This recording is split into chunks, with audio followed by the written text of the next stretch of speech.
Və biz dövr operatorlarından danışacağıq. Vaxt silmədən keçək videoya.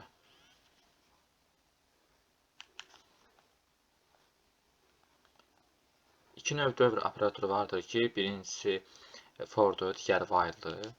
Birinci while'dan bəhs edirəm. Ümumiyyətlə dövr operatoru nədir? Dövr operatoru biz hər hansısa bir alqoritmi icra edərkən, müəyyən bir alqoritmləri yerinə yetirərkən həmin alqoritmləri n sayda, yəni və ya da ki, sayı bilinməyən bir sayı qədər təkrarlamaq lazım olur ki, bunda da dövr operatorlarından istifadə olunur.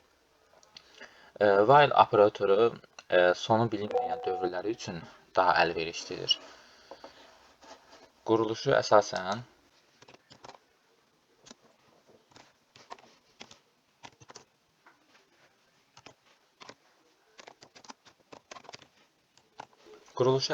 bu cürdür. Biz while-ə bir tərif də verə bilərik ki, şərtdən asılı olaraq icra olunmuş dövr operatorudur. Yəni ki, bu şərt nə vaxt ki ödəməsə, həmin vaxt anında bu dövr operatoru dayanır. Yəni, while-in içərisi işləmir. Bir dənə misal deyim, onun üzərində daha aydın olacaq. Tutaq ki, bizə bir misal verilib ki, daha doğrusu bir sual verilib ki, klaviaturdan daxil edilmiş n sayı qədər ədəd daxil olunur. Həmin bu ədədlərin ədəd ortasını tapan proqramı Python dilində yazın. Biz indi bir dənə bu, yəni hər bir şeyi kənara qoyuram, Python-u qoyuram kənara, bu while-ı da qoyuram kənara. Biz bir dənə məntiqlə düşünək ki, n sayda biz ədədi necə daxil edə bilərəm? Özümdə bir dənə sual qoyaram, bir dənə də dəyişən götürərəm. Yəni ki, bu dəyişənin nə qədər ki, bu n-dən kiçikdir, hər dəfə bir dənə ədəd daxil edərəm. Həmin o dəyişənin də bir qiymətini 1 vaid artıraram. Bu n sayı qədər ədəd daxil edəcək də. Yəni bunu məntiqi olan hər bir kəs düşünürəm ki, yəni başa düşə biləcək. Bir dənə dəyişən götürürəm. İlk öncə ədəd daxil edəsin. Daxil etmə inputla idi.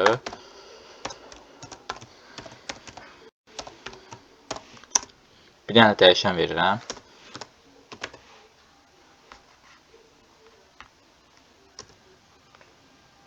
Sonra while-da həmin o şərti qoyuram ki, i-nə qədər ki, kiçik bərabərdir n-dən, hər dəfə bir dənə ədəd daxil edəsin. Daxil etmədə int inputlandır. Bura qədər bir dənə başa düşək. N ədədini daxil edir. I-ni dəyişən bir qiymətini verirəm. Sualda deyirəm ki, i-nə qədər ki, kiçik bərabərdir n-dən, hər dəfəsində bir dənə ədəd daxil edəsin. Bu i-ni də burada dövrün içində 1 vaid artırıram. Ya bu cürdür, bu cür yazılış, ya da ki, keçdiyimiz qayda ilə. Bu cür.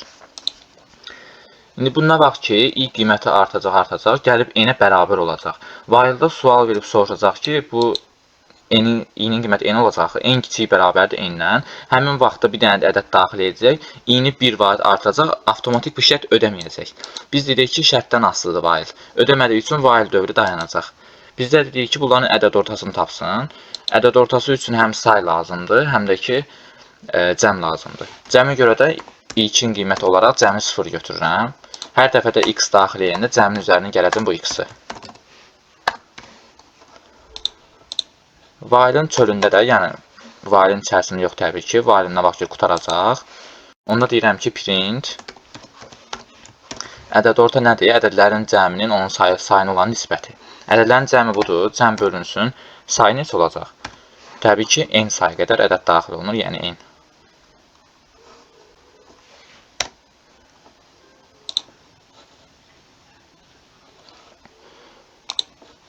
İndi bir dənə 5 daxil edirəm. 5 dənə ədəd daxil edəcəm. 2, 4, 6, 8, 10. Bunların ədəd ortası 6 eləyir. 2, 4, 6, bu da 6, 12, 8, 20, 30, bölünsün 5 elədi 6. Ümid edirəm, aydın oldu. Yəni, while budur. İndi sual ortaya çıxa bilər ki, biz bu cəmi i-ni niyə while-in xaricində verdik? Çünki mən tutaq ki, bunları buradan silirəm. Yazıram bunun daxilində. İndi burada nə baş verəcək? Hər dəfə ki, bu i-nin qiyməti artanda, gələcək while-in içərisində təkrar i-ni qaytaracaq 1-ə, cəmi də qaytaracaq 0-a. Da bu while dövrünün heç bir əhəmiyyəti qalmayacaq. Yəni, ona görə bunların ikisini çöldə yazıram ki, ilkin qiymət kimi bizə verilsin.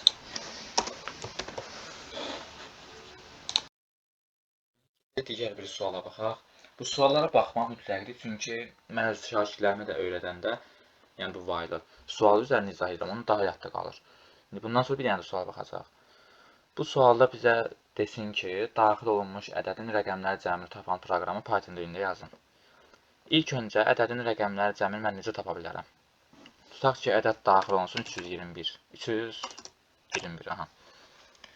321 rəqəmləri cəmi neçə eləyir? 1, 2, 3, 6 eləyir də. Mənə lazım olan rəqəmlər hansı olacaq? 1, 2, 3. Mən bunları tapmalıyam. İndi bir dənə sual verim ki, bu ədədin mən sonuncu rəqəmini, yəni 1-i necə taparam? Faiz 10 yazaram. Faiz 10. Bu zaman mən bunun sonuncu rəqəmini tapmış oluram. Onda ədədin rəqəmləri cəmini tapması algoritmin mərhələyə bölsək. Birinci mərhələdə yazıram ki, bir dənə dəyişən götürürəm. R bərabərdir. Tutaq ki, daxil olunmuş ədəd x olsun. X faiz 10. İndi ədədin bunu tapdım, okey. 1-i tapdım. İndi keçirəm ədədin ikinci rəqəmi tapmağa. İkinci rəqəmi nə edə bilərəm? Bunu bölərəm mən 2 dənə siləşdən 10-a. 10-a böləndə tam üstü neçə qalacaq? 32 qalır da, düzdür? 32. Bu 32-ni də digər bir dövrdə faiz 10 ilə yazıb 2-ni tapa bilərəm də. Buradan da 2-ni almış oluram. Onda mən ikinci hal üçün yazıram ki, bir dənə də ədədin öz ilkin qiyməti nədir? X-dir. Yazıram x bərabərdir. X 2 dənə siləş 10. İndi bu nə deməkdir? X-in burada ilkin qiyməti 321 idi. While-in içində, birazdan onu izah edəcəm. While-in içində gəlir yazır ki, x faiz 10. Bunun bir rəqəmini tapır, sonuncu rəqəmini tapır. Tapandan sonra bu x-i eləyir 321-i bölür 10-a, tam hissəsi necə edir? 32.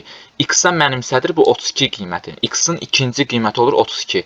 Gələn dövrdə də gəlir 32-nin faiz 10-dan ikinci rəqəmi tapmış olur. Bu qayda ilə x hara qədər gedəcək? 32-ni də burada daxil edəcək, 2-ni tapacaq. 32-ni böləcək 10-a, tam hissə edəcək 3. Gələcək yeni dövrdə 3 faiz 10 yazıb 3-ü də tapacaq. Sonra 3 faiz 10 yazanda tam hissə olur neçə? 0 olur da. Onda while-da da belə bir sual verə bilərəm ki, bizə lazımdır ki, şərt ödəməsin, while-dan da yəni kənarlaşsın da proqram. Belə bir sual verə bilərəm ki, while x nə qədər ki böyükdür 0-dan. Çünki 0 olanda bu ödəməsin, dayansın. Yəni bu qədər sadə. İndi mən nə edirəm? Ədədin rəqəmləri cəmini tapması üçün lap başdan da bir dənə cəm bərabərdir 0 götürürəm. İndi daxil olunmuş x ədədi üçün də x bərabərdir int input yazıram. Biraz mən yuxarıdan aşağı yazdım, daha aydın olması üçün. Düşürəm burada aşağıdan yazıram, yoxsa indi buradan yazıram. İndi onu araşdıraq. Bax, mən burada cəm bərabərdir, cəm plus, bunun rəqəmi nə oldu? R oldu da. Biz dedik axı sonuncu rəqəm 1-i götürür, sonra 2-ni, sonra 3-ü götürür. Cəm plus R yazsam, gəlir bunun rəqəmlərini götürür. İndi çox şagird olur ki, bunu burada yazmır, gəlir yazır burada.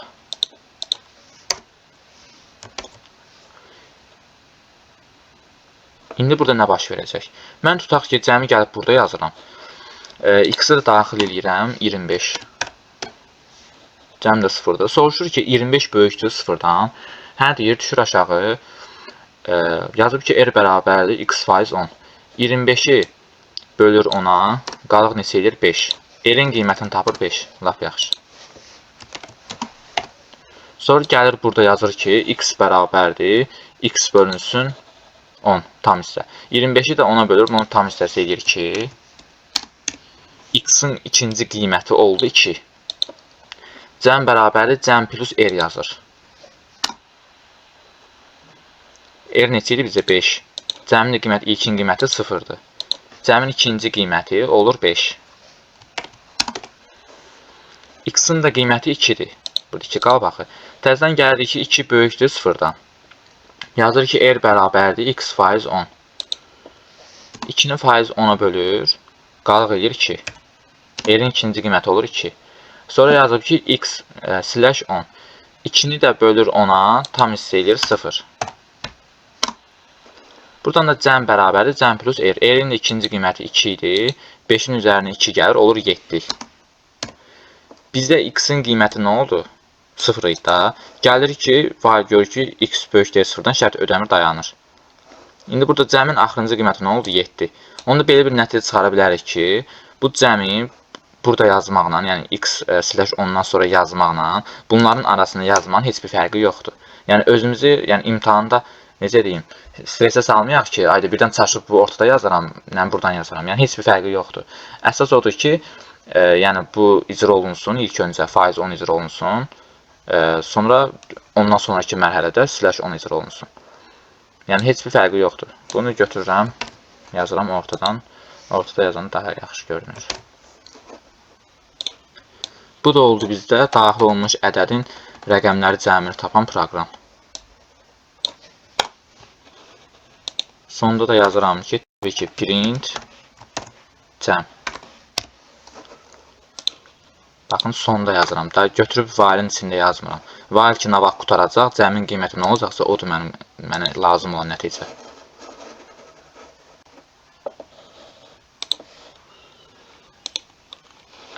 Ədədi daxil edirəm 455.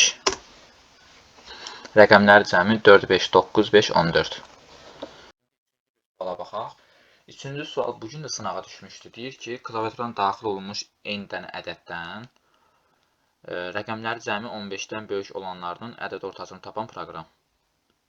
Sualın biz dedik ki, kodu yazarkən 3 mərhələdən ibarətdir. Birinci mərhələsi anlamaqdır. Sualı tam anlayıram. Sualda mənə deyir ki, n sayda ədəd daxil olunacaq. Bu ədədlərdən hansı ki, rəqəmləri cəmi 15-dən böyük olacaq, həmin ədədlərin ədəd ortasını tapacağam. Bunu okey elədim. İndi keçirəm, ideyanı qururam. İdeyanı necə quracağam? Mənə lazım olan nədir? Rəqəmlər cəmi 15-dən böyük olsun. Demək ki, mən rəqəmlərin cəmini tapmalıyam. Biz də dedik ki, rəqəmlərin cəmi bu alqoritmdə bu 3 dənə addımdır. Bunu laf qeyd eləyərsiniz. Bu 3 dənə addımı beynimdə saxladım ki, okey, bundan bir dənə while quracağam. Deyəcəm ki, ədəd daxil edəcəm. Bu ədəd budursa, rəqəmlərin cəmi tapmış olacam. Sonra 15-dən böyük olmasa necə yoxlayacam? Bunu ki, tapandan sonra cəmi. Sual verəcəm ki, if cəm 15-dən böyükdürsə, demək mənə lazım ola biləcək bir ədəddir də bu. Həmin ədədində ədəd ortasını tapacam. Hansı ki, bu şərtlər ödənəcək, if şərti ödənəcək. Həmin ədəd ortasını tapacam. İndi mən bunu kopyalayıram, mənə lazım olacaq.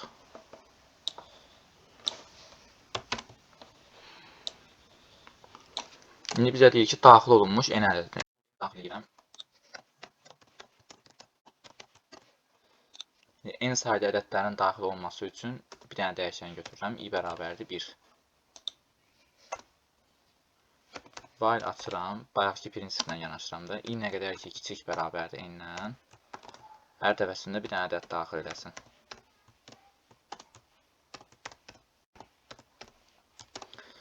İndi daxil olmuş bu ədədin rəqəmləri cəmi lazımdır mənə. Bax, bayaqki rəqəmlər cəmi üçün while qurmuşdum. Həmin while təkrar yazıram bura. While x nə qədər ki böyükdür 0-dan. Burada r bərabərdir. X faiz 10 yazıram. Yəni, bayaq yazdığımın eynisini yazıram. Cəm bərabərdir. Cəm plus r yazıram.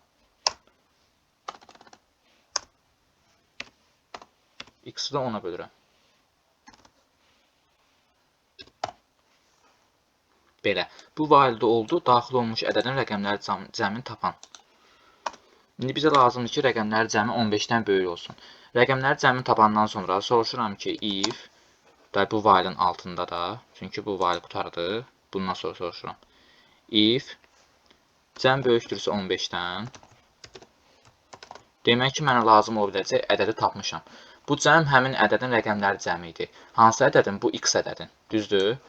İndi bura yazıram ki, bunun üçün ayrıca bir dəyişən götürürəm ədədlərin cəminə görə. Olsun alma bərabərdir 0. Yazıram ki, alma plus bərabərdir cəm. Cəm yox, x. Çünki ədəd lazımdır mənə. İndi bu ədədlərin də sayını tapmalıyam da, çünki ədəd ortasını istəyir. Buradan da say dəyişəni götürürəm. 0.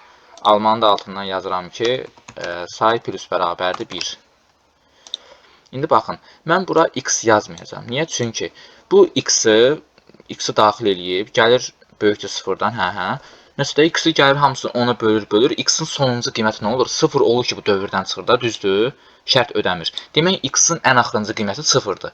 Bu da almanın üzərinə hər dəfə x, yəni qiyməti olaraq 0 gələcək də. Onda ədədin mənası, yəni proqramın mənası olmayacaq. Bizə ədəd lazımdır. Onda bu ədədi mən qabaqcadan kopyalayıram. Yəni nə demək istəyirəm? Bir dənə dəyişən götürürəm. D dəyişən olsun. D bərabərdir x yazıram. Bu x-i d-ya mənimsədirəm. Bu qalsın yerində. Burada da x-in yerinə d yazıram. Artıq mənə lazım olan ədədlərin cəmini tapmış oluram. Yəni x yazılama, x-in sonuncu qiyməti 0 olduğunu görə ilkin qiymət olaraq hər dəfə x daxil edəndə onu d-yə mənimsədəcəm. Burada da d qiyməti dəyişmir, axı d olduğu kimi qalır. Burada da d-nin üzərinə, alman üzərinə d-ni gələcəm. İndi başqa nə qaldı burada? Bir dənə də qaldı i-ni artırmaq.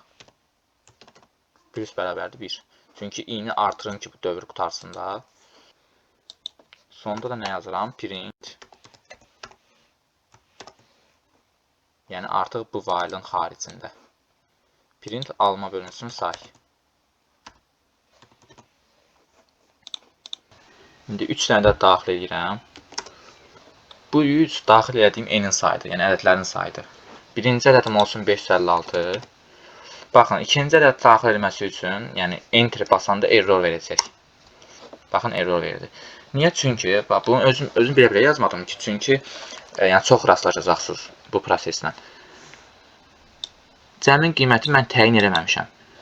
Tutaq ki, mən indi siz kodu yazmışsınız, mən də bir Python kimi gəlib yoxlayıram da kodu.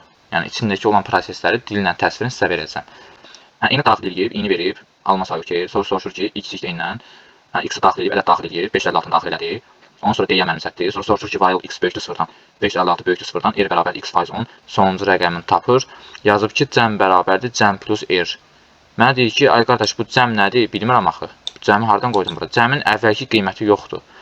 Ona görə mən cəmin qiymətini 0 verməliyəm də qabaqcadan. İndi cəmi buradan yazmayacam. Baxın, cəm mən buradan yazsam, tam başqa bir şey eləyir. Niyə? Çünki bu cəm nəyə aiddir? Daxil olmuş hər bir ədədin rəqəmləri cəmini toplayır. Bizdə də n sayda ədəd daxil olunacaq. Hər bir ədədin rəqəmləri cəmi fərqli olacaq. Demək, buna görə hər dəfə mənə bir dənə 0 dəyişən lazımdır da. Ona görə bunu buradan silirəm. Gəlib atıram bax bunun altından. Yazıram ki, cəm bərabərdir 0. Hər dəfə ədəd daxil edəndə cəm versin 0-ın. Gəlib sonra içinə cəmi toplayacaq, ədədin rəqəmləri cəmin alacaq, bu şərti yoxlayacaq. Ödəsə də, ödəməsə də heç nə. Gəlir təzədən ikinci bir ədəd daxil edəcək. Daxil edəndə təkrar həmin o cəmin qiymətini qaytarır 0-a. Keçir ikinci ədəd üçün toplayır. Onda problem həll olacaq. Bunu bir dənə çalışdırım. 3 daxil edədim. Birinci ədəd olsun 556. Baxın, indi error vermədi. O birisi ədəd olsun 777. O birisi də 45. İndi ədəd orta bu eləyir yəqin ki, 556 plus 777 bölünsün 2. O da eləyir 666.5. Yəni, bu da bizdə oldu. Daxil olunmuş ədədlərin rəqəmləri cəmi hansı ki 15-dən böyükdür, onların ədəd ortasını tapır. Bu əslində biraz vailə görə mürəkkəb dövr sayılır. Çünki vailin daxilində bir vaildir. İndi bəlkə də biraz sizə görə çətin gələcək, amma yəni narahat olmayın. Suallar işləyəndə alışacaqsınız. İndi vaillikdə bu qədər. İndi keçirik fora. Keçək fora baxaq. For da bir dövr operatorudur. Vaildən fərqi odur ki, for nə qədər dövr eləyəcək, həmin o sayı bilir. Biz bayaqları yazdım ki, vaildə x böyükdür 0-dan. X nə qədər ki 0-dan böyük olan müddət ərzində dövr icra olunur. Və mənə bəlli deyil ki, bu dövr nə qədər icra olunacaq. Amma forda belə bir şey yoxdur. Nə qədər ki dövr eləyəcək, həmin say ona bəllidir. Əsasən yazılış qaydası.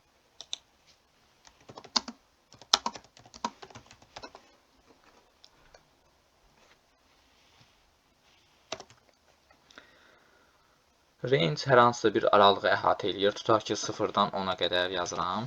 Əsas burada yadda saxlama məqam o olacaq ki, sərhəd nöqtələrindən birincisini, yəni 0-ı i qiyməti görür, onu görmür. Yəni print i yazsam, indi birazdan yazacağam. Bunu qeyd kimi buradan yazarsınız ki, 0-dan 10-a qədər.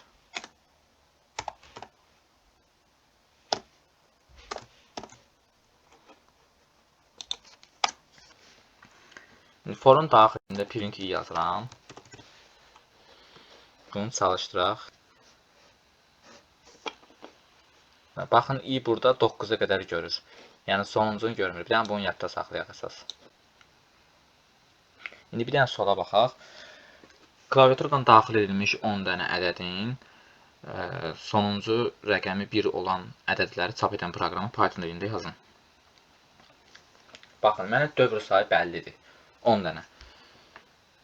Yazıram ki, for i in range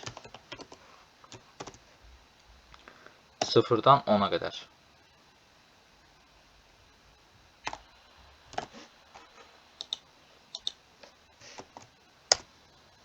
Hər dəfəsində bir dənə ədəd daxil edəsin.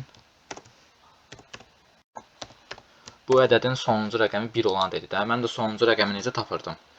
X faiz 10. Onda sual verirəm ki, if x faiz 10, yəni sonuncu rəqəmi bərabərdirsə 1-ə, demək mənə lazım ola biləcək bir ədəddir. Print həmin bu ədədə yazıram, x-ı. Bir dənə yoxlayaq. 10 dənə ədəd daxil edirəm, 451. İndi bu həmin vaxtı çap eləyir, çünki mən 451 daxil eləyirəm, sonuncu rəqəm 1-ə bərabərdir, print x çap eləyir, 451-in özün. İndi mən istəyirəm ki, hamısını yığın bir yerə, sonra çap eləyim. Bu da ki, gelir siyahıya çıxır, onu da biz hələ keçməmişik. Qoy hələ bu cür çıxartsın. 45, 45 cür çıxartmaz, çünki sonuncu rəqəm 1 deyil. 371 çıxaracaq, 231 çıxaracaq. İndi 10 dənə daxil eləmirəm, vaxt gedəcək. Yəni gördük ki, sonuncu 1-dir, çıxarır da, yəni kod işləyir. For çox sadədir. Forun ikinci prinsipi isə sətir üzərini getməkdir. Yəni burada range olmur. Hər hansısa bir, necə deyim, sətir olur da. Yəni belə bir şey yazıram. Bunu qoşan yoxdur qoyanda, print i yazanda bunları bir-bir alır. I burada gəlir A-nı götürür, ikincidə gəlir L-i, A-nı, M-i, yəni bir-bir içərisində gəzir. Baxın, bir-bir hərfləri çıxartdı. Yəni, forun ikincisi də bu cürdür, sətir üzərində gəzmək. Məsələn, forda çox danışılası bir şey yoxdur. İndi suallar yazarkən daha aydın olacaq. Bir dənə də suala baxaq. Daxil olmuş ədədin sadə və ya mürəkkəb olduğunu təyin edən proqramı Python dilində yazın. Ədəd daxil etsin, n bərabərdir int input. Ədədin mən sadə olduğunu necə yoxlayıram? Tutaq ki, 13 daxil eləyib. Sadəlik prinsipi odur ki, ədəd həm 1-ə, həm də ki, özünə bölünürsə, yəni digər bir böləni olmursa, bu sadədir. Onda mən bir dənə for açıram. Forda yazıram ki, 1-dən ədədin özünə qədər, yəni n-ə qədər. İndi n-i də görməsi üçün mən 13-ü də yoxlamalıyam da, 13 13-ə bölünürmü? Çünki bu forun içində mən yazacağam ki, daxil edədiyim ədəd n faiz i bərabərdirsə 0-a. Demək, bu bunun bölənidir də, düzdür? Baxın, daha aydın izah edeyim. i-nin birinci qiyməti nə olacaq bizdə? 1. Burada sual verəcək ki, n faiz 1, yəni ki, daxil edədiyim 13, tutaq ki 13-dür. 13 bölünsün 1 bərabərsə 0-a. Demək, bu i bunun bölənidir. Bizdə də əgər bir sadə ədədin bölən sayı 2-yə bərabərsə, demək bu sadədir. Yəni 1 1-ə bölünür, bir də özünə bölünür. Buna görə də bir dənə sayı üçün sayı bərabərdir 0 dəyişəni götürürəm. Nə vaxt ki, bölünəndə sayın üzərinə 1 gələcəm. Forun xaricində də sual verəcəm ki, if say bərabərsə 2, demək bu sadədir. Print yes desin.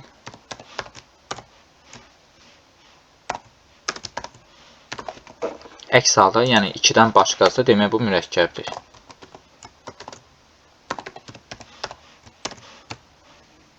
Print no. İndi burada bir dənə şey qaldı. İndi mən ədədin 1-dən özünə qədər gedirəm də, yəni soruşacağam ki, 13 bölünsün 1 bərabərsə 0-a, 13 bölünsün 2 bərabərsə 0-a, ta ki 13 bölünsün 13-ə qədər, yəni onu da yoxlayacağam da özünə qədər. İndi biz də demişdik ki, bu for i range 1-dən n-ə qədər gəlir. Yəni n-i görmür. Ona görə bunun üzərinə +1 yazıram. Yəni 13 daxil olunubsa 14 olmuş kimi olsun. 13-ü götürsün. Heç nə. Burada da bir yoxlayacağım. Say 2-yə bərabərsə demək ədəd sadədir. İndi 13 daxil edirəm. Yes, çünki sadədir. 25 daxil edirəm. No, çünki mürəkkəbdir. Bir dənə də 17 daxil edək. Yes, yəni sadədir. Ümid edirəm aydın oldu. Sağ olun, bugünlük bu qədər. Növbəti videolarda görüşənədək.